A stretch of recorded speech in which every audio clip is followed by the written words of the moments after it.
There's certain phrases that if I could get paid every time I heard them as a police officer, I would love it, because I would actually make more money than I actually do. Why are cops all bald and ugly? You just want to ruin my life. Don't you have anything better to do? But one in particular is what we're going to talk about today, and that is, I know my rights. Just come on down, we'll get this figured out, and we'll get you back to work. No. Steve, come on down. Steve, come on down. Come get me. How about that? Oh, maybe I'll come down. Maybe I won't. Maybe I'll come down. 9097. Maybe I won't. I know my rights. I got you. Yeah, I will defend my brothers, I will defend the weak. I will pursue and fight evil so others may sleep. I am the sheepdog, protecting the night. Wolf hunters unite, bring it on. It's time to fight. So as you guys can tell, I'm in a different environment. I'm in my truck. Why am I in my truck, you ask? Well, I'm in my truck because I'm just trying something a little bit different. I have a couple of YouTubers that I follow regularly. One is Do It With Dan, and the other one is Officer 401. And both of them are doing moto vlogging. Officer 401 is obviously a police officer, and I saw his videos, and I think what he's doing is brilliant. Although I do show my beautiful face. I love you, Officer 401. Did I ever tell you you're my hero? So here I am in my 2015 Chevy Silverado Midnight Edition, moto vlogging, sort of. I don't know if you guys are going to like this. I don't know if I'm going to like this. I did go out and buy a GoPro camera for this, so hopefully it's something I want to keep doing. But it gets me out of the house. I drive around, and maybe it'll help my thinking process and talking to the camera. Back to the point at hand. The whole phrase, I know my rights. I hear that all the time. Granted, most of the time it's from people who are completely hammered, but I hear it a lot. And if you say that phrase, most likely there's like a 97% chance you don't know your rights. Most often this occurs when you bring someone into the jail, you arrested them for whatever it is, and then you bring them into the jail, sit them down, so they're sitting on this bench, they're handcuffed, and they start going off on you about how this is a false arrest. You can't do this. I can't do what? You can't put me in the jail. Why not? Because you didn't read me my rights. And then they go on with the obligatory, you're not going to work here much longer. I hope you enjoy this while it lasts. I can't wait till my lawyer gets a hold of this. And of course, I'm typing away at my booking computer and rolling my eyes because I've heard this for 8 years. And there are a lot of people out there who think that if the police don't read you your rights, that they can't arrest you. Now, when they say, read me my rights, even though they may not know the name of this, the legal term is Mirandized, or your Miranda rights. That's the thing you hear on TV.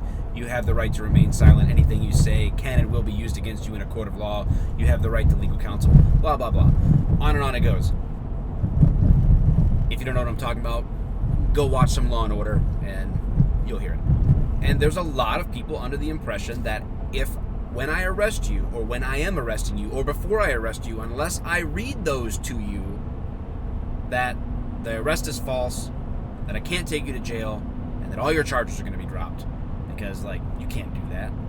Stupid cop. So here's the deal with Miranda, or Miranda rights. You only are required to Mirandize someone, or read them their Miranda rights, under two conditions. One, they are in custody. Two, they are being interrogated. Those are the two very specific conditions in which Miranda applies. So if the police are called to some situation, responding to a crime, investigating something, they can ask questions. Whether or not you answer them, or have to answer them, or can be compelled to answer them, we don't have enough time to go into all the various situations in this vlog. But there are many legal situations in which, if you're being asked particular questions, you're being asked to provide identification, if there's a legal reason for the police to be there and be conducting an investigation, you may be compelled by the law to answer those questions. But you may not be. But when it comes to Miranda, you have to be in custody. You have to be detained or arrested and in police custody for that to even apply. Then you have to be being interrogated. That's also something to keep in mind. Not just asking questions, but interrogated. There's something specific about that line of questioning as it relates to the crime that you have been arrested or are being detained for that could be held against you. That doesn't mean that if I forget to Mirandize you or don't Mirandize you and I ask some questions and you answer them and I further my investigation, doesn't mean I can't continue to do my investigation. It just means that some of those things that you said may not be used in court. So some people think when you get into the jail, I ask, okay, what's your current address? I don't have to answer that. Well, you do have to answer that. I need your fingerprints. Oh, you can't take them. I haven't been read my rights. And people get very confused about what in custody and interrogation means. Those two factors have to be present in order for Miranda to be required. Now, some departments, they have policies that would be more strict than the law itself. They may read Miranda to everyone that they arrest. I don't know. I've never been in or around an agency that does that because it's sort of pointless, honestly. Typically for us, someone is arrested, they're charged with a crime, and then if the detectives are going to interview them, then they'll be Mirandized. There have been times out in the field where, as a patrolman, I do go ahead and inform people of the Miranda rights. It doesn't have to be read word for word on a card. It can just be spoken, and it has to just include the elements of those rights in there. But it's not a word for word situation. And I did that because I knew I was going to ask very specific questions about that crime or about that circumstance that I really needed to know if I was going to capitalize on a moment to be able to help get further evidence to convict this person of the crime. And sometimes there's also other exceptions to Miranda in terms of there could be an emergency situation in which, let's say that someone had robbed a store and shot someone. We get that person in custody. We could compel someone or ask someone where the gun was that they dropped because we don't want a kid to grab that gun and harm themselves or somebody else. So there are circumstances in the law in which Miranda can still be waived. But again, we don't have time to go into every possible legal scenario. The bottom line is you don't have to be read your Miranda rights in order to be arrested. So save your breath. Don't tell the cop that you're going to have their job. Don't tell the cop that it's the last day they're going to work, because that's just not the case. Another thing that people think they have an absolute right to, that they do not, is a phone call. You know, sometimes you wrestle yourself up one of them crack whores that's really having a bad night, and they have a bad attitude, and they get into the jail and they're demanding their phone call. Where's my phone call? Well, you're not going to get one unless you calm down. I'm not going to have you yelling in my jail. You have to give me my phone call. Where did you hear that? I know my rights. Oh, there it is. Where did you get this? I mean, you're too young to have seen Perry Mason, so what is it that you're watching? What? Is this in a movie somewhere? Now, again, there are some circumstances in which you will need to be provided a phone call when you're arrested.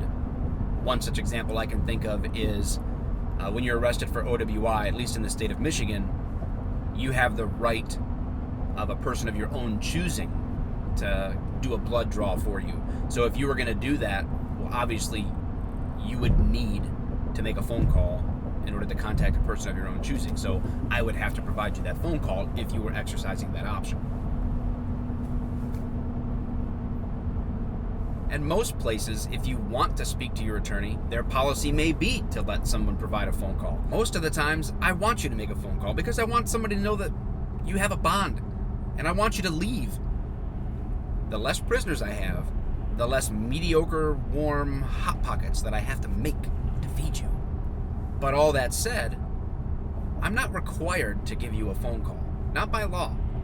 Sometimes by policy, depends on your agency, but You come in there demanding a phone call, that's not likely going to happen. The Supreme Court, because of the Sixth Amendment, has ruled that you do have the right to legal counsel once the legal proceedings begin in terms of arraignment. So just because you're arrested, that in and of itself doesn't give you a constitutional right to a phone call. And like with virtually anything in the law or law enforcement, different circumstances, different outcome. So it's not one blanket rule with no exceptions, but as a general rule, those two things people are very confused on when they know their rights: Miranda and phone calls. Now, some of you may have been watching me and you know my overall thrust of my videos is to help humanize the badge, help people get an insight into the mind of, just a normal law enforcement officer. I try to open that door that people have interest in and be open and honest about what it's like being a cop, answer questions, help people understand what the differences and similarities are between police officers and those that they're serving.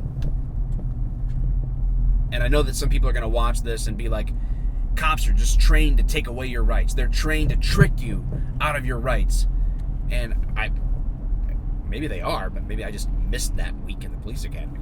I was not trained like that in the police academy. I'd never been sent to a training on taking rights away from people. I love the Constitution. I love the rights we have in this great country. And I want people to know and exercise their rights. 100%.